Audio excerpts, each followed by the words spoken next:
There's certainly risks and uncertainties, but I think those risks and uncertainties also create opportunities.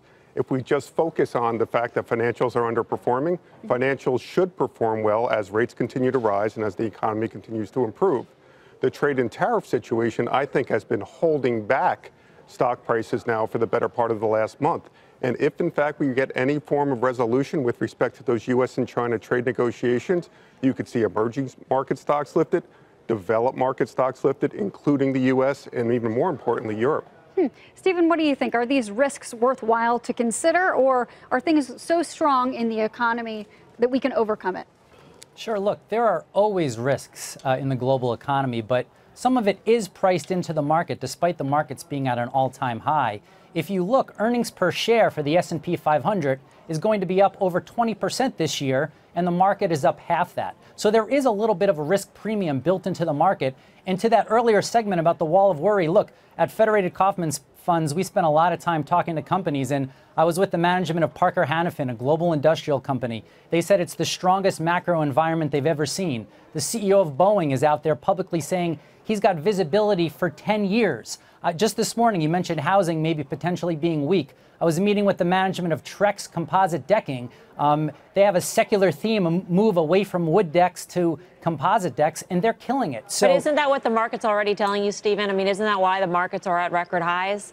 Well, it's the market's a discounting mechanism, right? So that's the state right now, and maybe the market's already anticipated that. Well, that's a fair point, Melissa. If the market was up more than earnings, the market is up only half of the earnings. And if you look at these companies, they're generating 25 to 50% earnings growth, and the stocks are not up nearly that. So I think there's still some solid upside here. What do you think about technology stocks, Kevin? They've really run pretty far, but they continue to run higher. We talked a little bit at the opening of the show about Amazon, just keeps trekking higher and higher. Do you think this is a smart investment, or valuation's too rich at this point? I do think technology will continue to be an area of leadership in addition to financials, materials, and industrials, but small cap technology, specifically those technologies focused on revolutionary technologies in the areas of artificial intelligence, robotics, cybersecurity, and even e-commerce related technologies.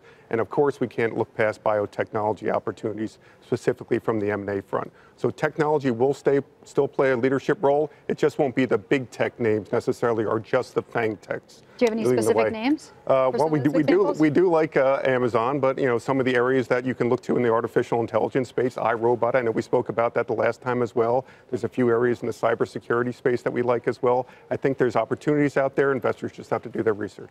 Stephen, I noticed that all three of the stock picks you handed to our producers earlier have a kind of China connection to them, but it is a nuanced connection. Explain what they are and why you're attracted to them.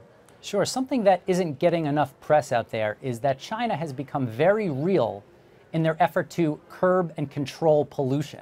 And so the stocks that we're looking at have formulaic growth over the next few years to generate higher earnings and higher cash flow.